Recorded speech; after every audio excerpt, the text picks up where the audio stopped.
Hey guys, welcome back to the channel, and today we're gonna be reacting to Unpopular K-pop opinions, cause K-pop is mopping the floors with hip-hop. Okay, I'm not done talking yet. You will speak when I'm done. Oh, honey. Girl, security. 1. What the flying duck is this? Stray Kids comeback teaser package is screaming rental hip hop cosplay. Look at these frames. The silhouettes are insulting. Head wrap tied like a durag, wraparound shades, tank plus studs, chunky chains, cross pendants, grayscale leather, rooftop crew That's walk. interesting. We didn't comment on that. I don't know. We did. I said that this is not did? their style. Oh well, I did feel like okay, it was a little different for them, but we didn't comment that they're durags or whatever. Uh, yeah, I guess. To me, it does look gimmicky because I did not know them to be like this style. Like I feel yeah, like ever since ADP dropped, it's like everyone wants to do this type of trend now. I guess flew over my head. The what they were wearing. What I didn't like was that Travis Scott vibe that they were giving. I did make a comment about that, but then when we did the album mashup, I didn't get that vibe at all. So I was confused why we were getting Travis Scott vibe I in just the wish if they teaser. were doing this style, they stuck to like their branding. Like Yeah, that's not their gives, brand. yeah, That's but not it their brand. make it give more Stray Kids. Yeah, that's not their brand at all.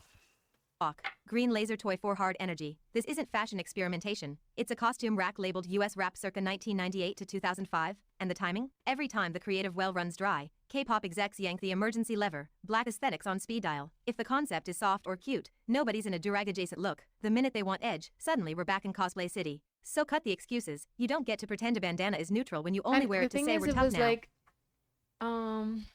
I feel like they put everything on. Like They did. everything possible that could have been on was on. Mm-hmm.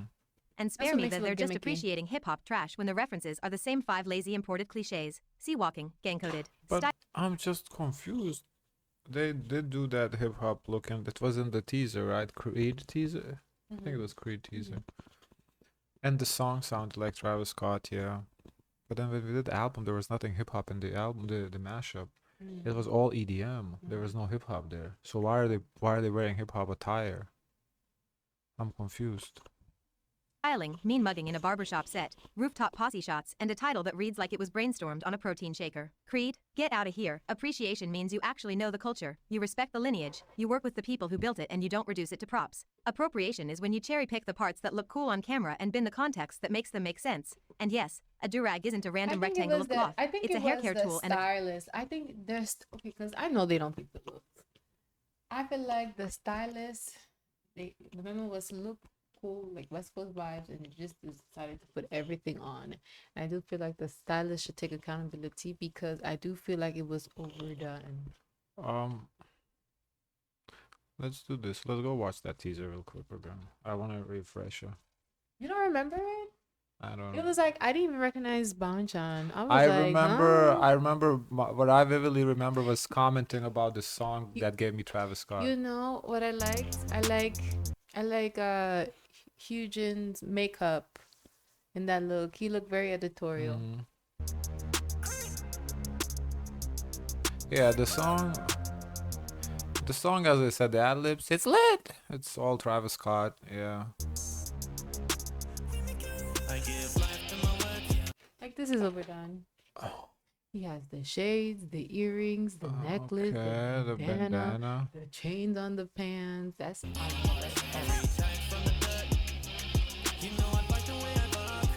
this is not bad.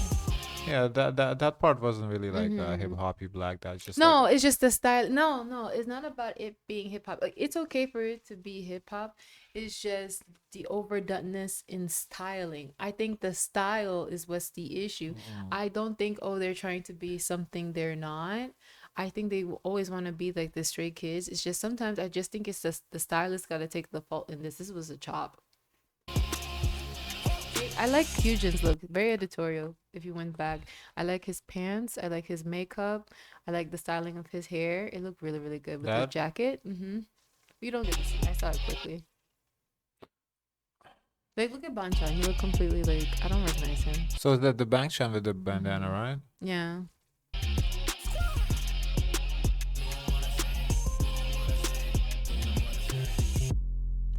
I don't know. I don't know if we can like sit here and compare them to ADP and appropriation like ADP does. I don't. The only like this hold up, I want to talk this I don't know if this durag, I don't get a good look. It you know what it looks like to me? It looks like ties. Like two ties hanging from his head. I'm gonna tell you, they're doing too much in some of the looks.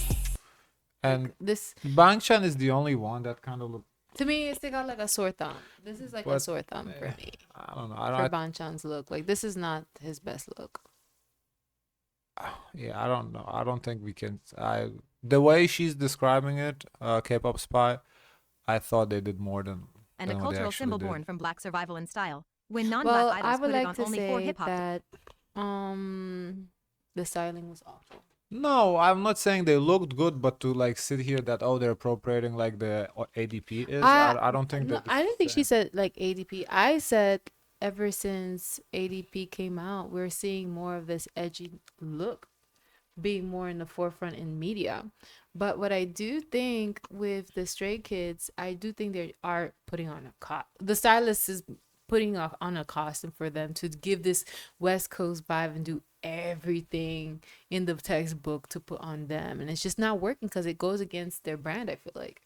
Day, they're not honoring anything. They're signaling a stereotype for clout. What gets me is the moral ping pong. These same companies will scrub any hint of politics, history, or actual blackness out of the music. But the second they need virality, they start rating a very specific visual vocabulary because they know it travels. Rage bait is a strategy now. Provoke, trend, issue a non-apology about misunderstanding cultural intent, cash the streams, move on. If you think this isn't calibrated, you haven't met a K-pop marketing book. Controversy is a key performance indicator. Every quote tweet, every think piece, every OMG not again boosts the rollout. It's cheaper than good Would you say songwriting and safer than Banchan is giving like a rapper? No, not really. But his outfit doesn't even give me like a black outfit. Like they're So what does it give you? I don't- What is your to me, you know what they look like bikers. Like they give me bikers wearing or leather jackets, like put a bike club emblem on it on the back, and they're part of the bike club. That's what it looks So like. are to they me. bikers? No, but I don't. She's going in at they're cultural appropriating black culture. I just don't see it. I'm gonna tell you. Yes. I don't see it. your stylist's time to style something new. And yes, the idols look like caricatures because the styling is Yes. caricature. A No, handkerchief I mean, becomes I'm too not direct. saying their outfits look good. There's a difference between appropriating and looking no, bad. but They their look bad, but outfits it's are not. caricature. It's everything that you can ever think all in one. You throw it on one person. Yeah. when it's tied in a durag It's silhouette okay to and packaged with disagree. gang era aesthetics and we're hard now framing. It's how semiotics works. Items don't live alone. They mean things in context. If this exact headwear It's showed like up in a breezy okay, summer concept, next if they want to go like goth or grunge, all of a sudden they put everything that you could think of your head of what a goth grunge would look like, stereotypical wise, on them with not connecting it to their brand and making it a Stray Kids version of it. What would a Stray Kid pop idol would wear in this genre? I think what is missing is personal identity, making it like still resemble your brand. But that's K-pop. They never have brands. They just every project is a different shit. They're wearing it's like they're throwing shit at the wall with a different project. That's what they do. In other projects that the Stray Kids have put out, I do see like individual style and how everyone. Consistently and from project to that's what I'm saying is from project They to still project gave there's me no Stray Kids. It goes continuity. with their sound. It goes with the vibe that they're giving. But with this, I don't see Stray Kids at all in those outfits. I mean, I will agree. Yes, I don't see Stray Kids in there, but I'm saying it's not unique to Stray Kids. K-pop in general, there's no continuity between projects. They just do random stuff. Yeah, but this is not a generalization. This is a focus on Stray Kids. Fair enough. Focus. Okay. Focus. There's no continuity, but that's not unique. with pastels and guitars, I'd roll my eyes and move on. But in a hip-hop teaser, with the same tired cues we've been calling out for years, the message is loud. We want the sauce, not the source. And the hypocrisy is exhausting if black fans speak up. The only thing I would say why you could bring up, the whole black appropriation, because I'll bring it up regardless what you say. So why you say that? Because the beat is hip hop. If that beat was EDM and they're wearing that, I really don't think. Do you think they would be doing that style if it wasn't hip I can't hop? answer that question. I don't know. No, be I don't- honest. No, if I'm okay, being honest. I so don't do you know. I'm not think- their stylist. Do you think if they were singing about country. They would wear those styles. I mean, those styles don't even give me black outfits. I'm telling you, I don't see it. Like that whole one bandana and the one with the hanging ties. If that is durag, yes. But I need a better look You at want to it. know something? It's very New York. You put a hat, you put a scarf, and then you put a hat over. That's in fashion. So it's a scarf. It's street. Well, it could be. Because it did not look like a durag to me.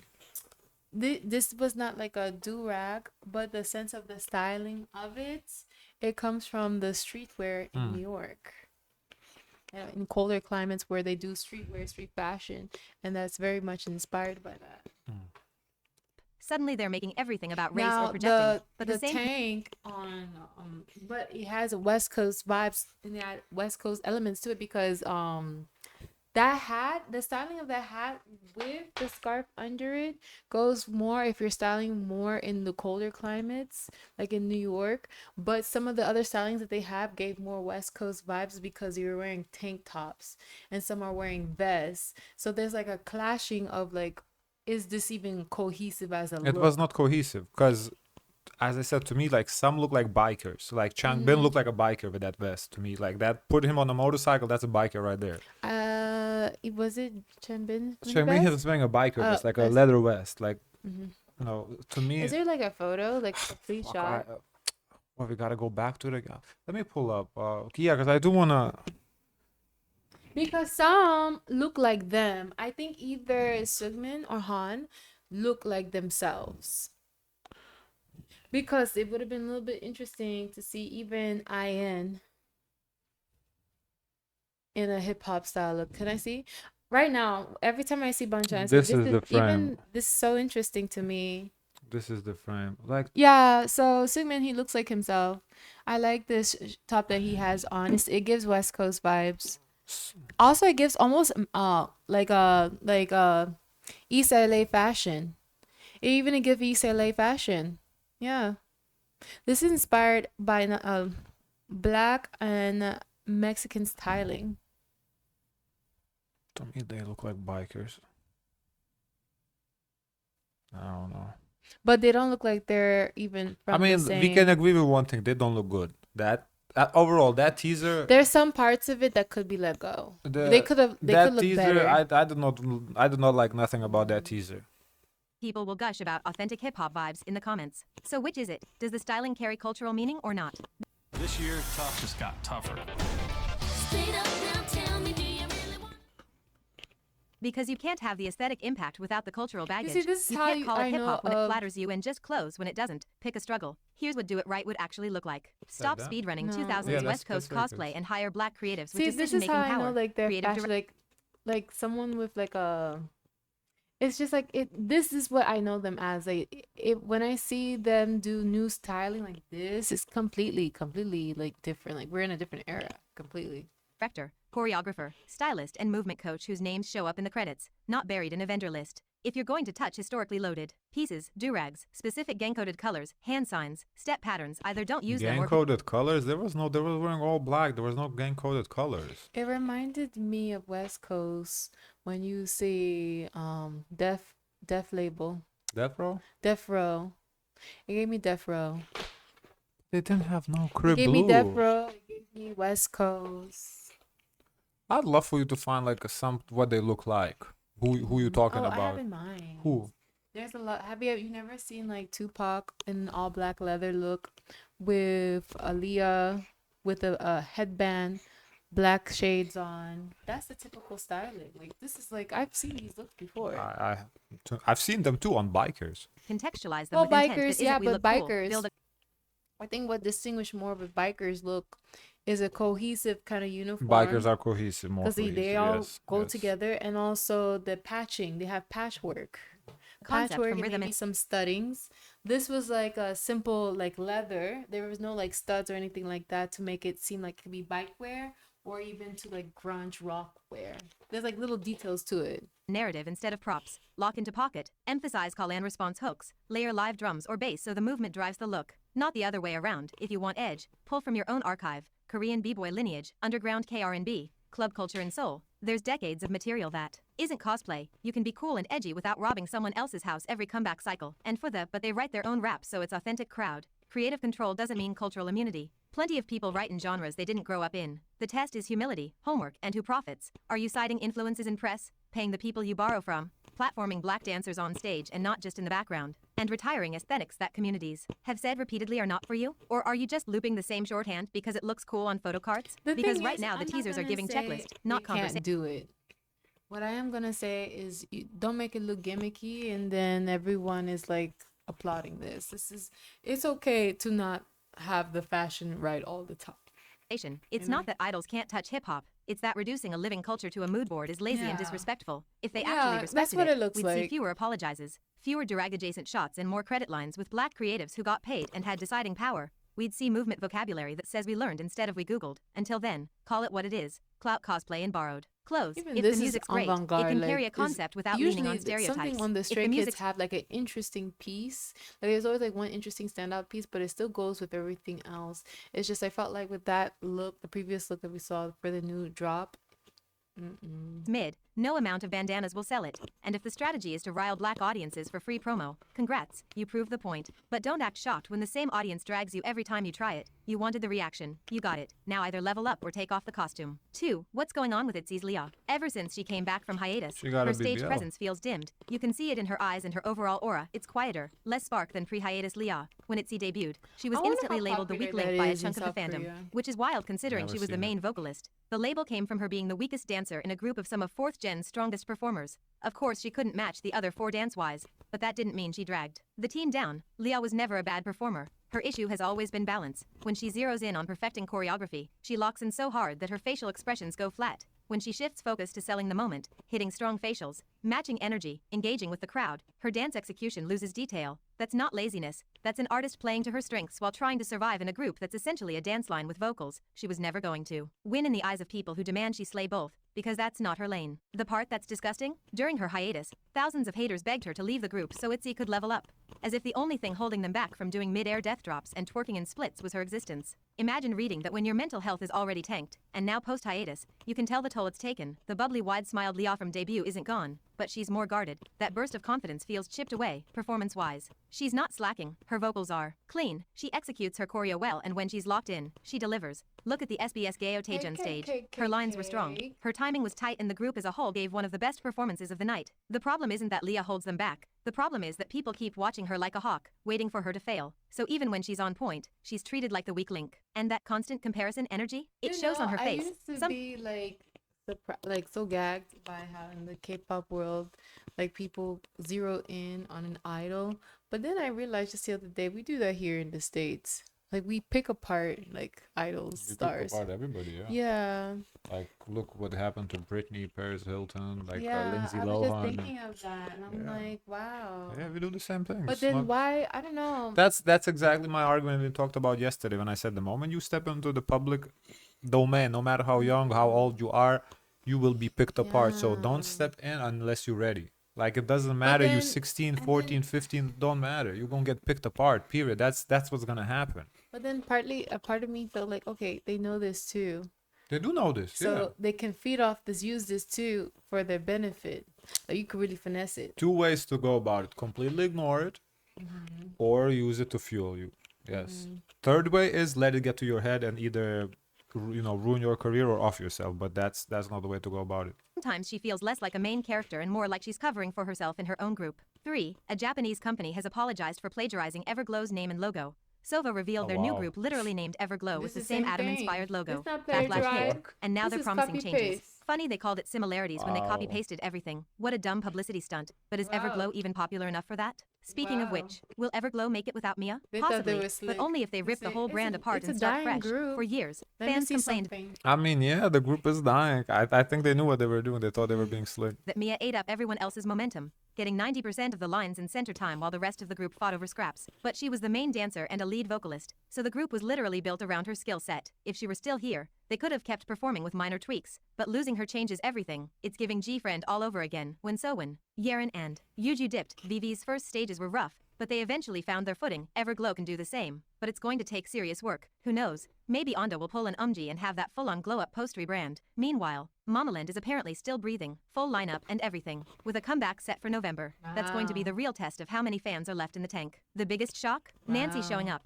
I thought she'd stay booked and busy Nancy with her acting Pelosi. career in the Philippines and US. Seeing her in the lineup again is unexpected to say the least. And then there's Secret Number, dragging themselves out of the grave with a new lineup after basically disbanding in all but name. Back in April, Leah left after her contract ended, then literally the next day Dita, Jinny and Minji all announced they were terminating their contracts. That left only Sudam and Zoo. And now the company has rebranded the group by adding 4 new members and teasing their first comeback in 2 years. This isn't even their first lineup change. They debuted as 5, then kicked out Denise in 2020 for posting about Black Lives Matter on Instagram, added Minji and Zoo, and still couldn't keep their early buzz from Who Dis and got that boom from tanking. The new lineup feels like a ghost of the group, pushing out a generic single while pretending nothing happened. It's hollow.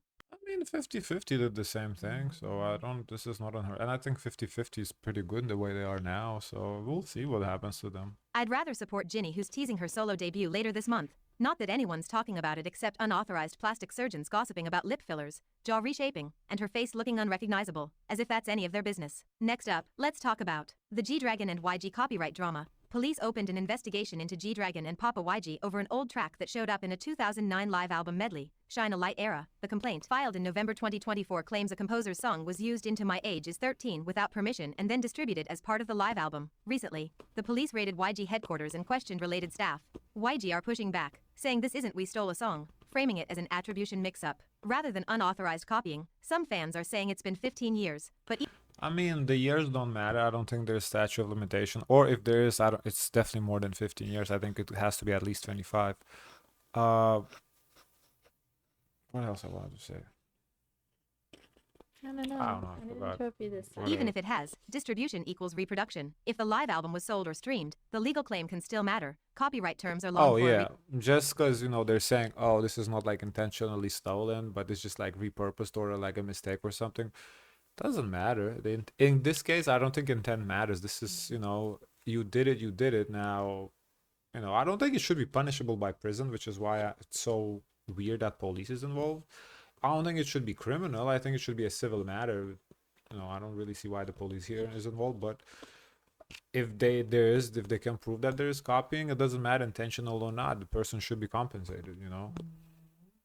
reason. And let's be real, police don't raid headquarters twice unless they think there's something there. But also, we're talking about a track buried in a 2009 medley. Either they've got a smoking gun or they've got way too much free time on their hands. The legal fight here isn't about whether the medley existed, it did. It's about whether there's substantial similarity to the complainant's song and whether G-Dragon had access to it. That's the core test in most copyright cases. Worst case, they settle with damages and move on. Lastly, let's get into Yuju's comeback reply. Yuju gives me the same frustration I get from Well, I guess we stop here because we haven't Okay. reacted to that. Guys, of course, let us know your thoughts. Don't forget to like, comment, and subscribe. Join the Discord. And as always, share as much kindness as possible.